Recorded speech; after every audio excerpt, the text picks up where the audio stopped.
كفى والصلاة والسلام على رسوله المصطفى أما بعد. اڑائے کچھ ورق لالا نے کچھ بلبل نے کچھ گل نے، اڑائے کچھ ورق لالا نے کچھ بلبل نے کچھ گل نے، چمن میں ہر طرف بکھری ہوئی ہے داستاں میری. قائدین ملت، محترم اساتذہ کرام اور عزیز ساتھیوں، آج کے اس تاریخی جشن آزادی کے موقع پر آپ حضرات نے جس عنوان پر مجھے تقریر کرنے کی ہدایت کی ہے، حق بات تو یہ ہے کہ میں اس کا اہل نہیں ہوں، نہ میری زبان اس لائق ہے، نہ میرا مطالعہ اتنا وسیع ہے کہ ہندوستان کی آزادی سے لے کر اب تک کی تاریخ کو بیان کروں. تاہم آج کے اس قومی یادگار کے دن، جبکہ ہندوستان کے گوشے گوشے میں مختلف تنظیموں، اداروں، اسکولوں اور کالجوں میں غیر معمولی دھوم دھام سے آزادی کا 76واں جشن منایا جا رہا ہے. غلام ہندوستان کی داستان اور آزادی کی کہانیاں سنائی جا رہی ہیں. مجاہدین آزادی کو خراج تحسین پیش کیا جا رہا ہے. ایسے وقت میں ہمیں بھی ایک طرف اپنے اسلاف کی قربانیاں یاد آتی ہیں تو دعائیں مغفرت کے لیے ہاتھوں پر خود اڑ جاتے ہیں. دوسری طرف جمہوری ہندوستان کے مسلمانوں کے دردناک واقعات اور ظلم و ستم کی روداد سامنے آتی ہے تو خون کے آنسو نکل پڑتے ہیں اور دل سے ایسی آگ نکلتی ہے کہ اگر ہمارے اسلاف و اکابر کو اس کا تصور بھی ہوتا تو خدا کے قسم وہ لوگ کبھی اس ملک کو انگریزوں کی غلامی سے چھڑانے اور اس ہندوستان کو آزاد کرانے کے لیے اتنی بڑی قربانیاں نہ دیتے.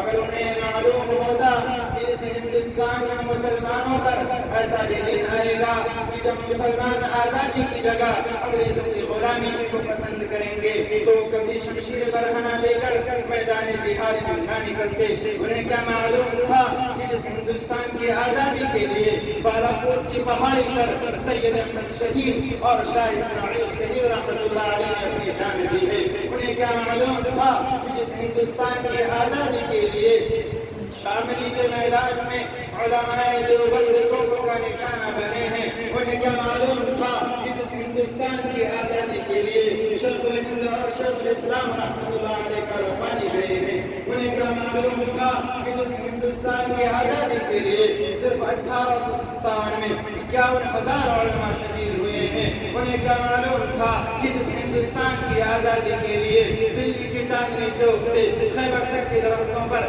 علماء کی گردنیں لٹکائی گئی ہیں. انہیں کیا معلوم تھا کہ جس ہندوستان کی آزادی کے لیے علماء کو برہنہ کر کے آگ کے انگاروں پر ڈالا گیا ہے. اس ہندوستان میں مسلمانوں پر ظلم و ستم کا پہاڑ ٹوٹے گا، انہیں حقوق سے محروم کیا جائے گا.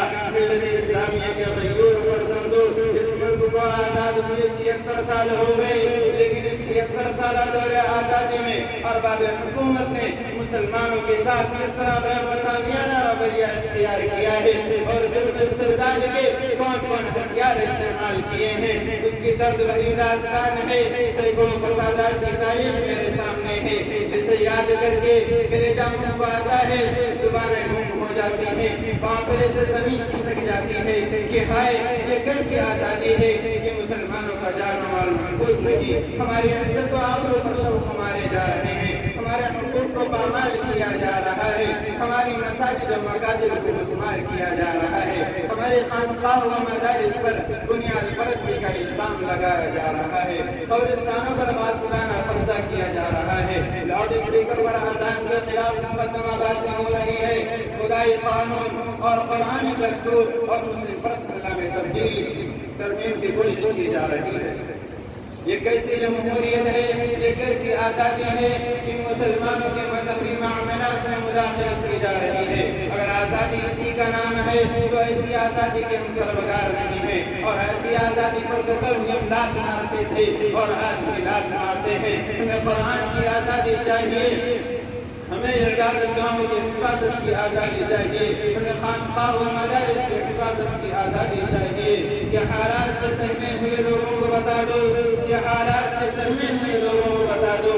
حالات گزر جاتے ہیں، ٹھہران نہیں کرتے، اور ہم نے دیکھی ہے جاگتی ہوئی قوموں کی دلیری، ہم نے دیکھی ہے جاگتی ہوئی قوموں کی دلیری. حق چھین لیا کرتے ہم آگاہ نہیں کرتے۔ ملت اسلامیہ کے غیور فرزندوں، کیا جمہوریت کا خون نہیں، سیکولرزم کا مذاق نہیں، دستور آزادی کے خلاف ورز نہیں کہ جمہوری ملک میں کسی کے مذہبی معاملات میں مداخلت کی جائے۔ آج آزاد ہندوستان میں یہی ہو رہا ہے، ان سے مذہبی آزادی چھینی جا رہی ہے۔ ہم ان لوگوں تک یا ہم حکومت کے ایوانوں تک یہ آواز پہنچا دینا چاہتے ہیں اور ارباب اقتدار کو اس بات سے آگاہ کر دینا چاہتے ہیں کہ مسلمان سب کچھ برداشت کر سکتا ہے لیکن مسلم پر اسلام میں ذرہ برابر مداخلت نہیں برداشت کرے گا۔ ہم اپنی جانوں کی بھیٹ چڑھا دیں گے مگر خدائی قانون اور لازوال قرآنی دستور مسلم پر اسلام میں تبدیل نہیں ہونے دیں گے۔ زمین پھٹ سکتی ہے، آسمان ٹوٹ سکتا ہے، سورج بے نور ہو سکتا ہے مگر قرآنی دستور مسلم پر اسلام بدل نہیں سکتا۔ اے قول محمد قول خدا، فرمان نہ بدلا جائے گا۔ اے قول محمد قول خدا، فرمان نہ بدلا جائے گا۔ بدلے گا زمانہ لاکھ مگر فرمان نہ بدلا جائے گا۔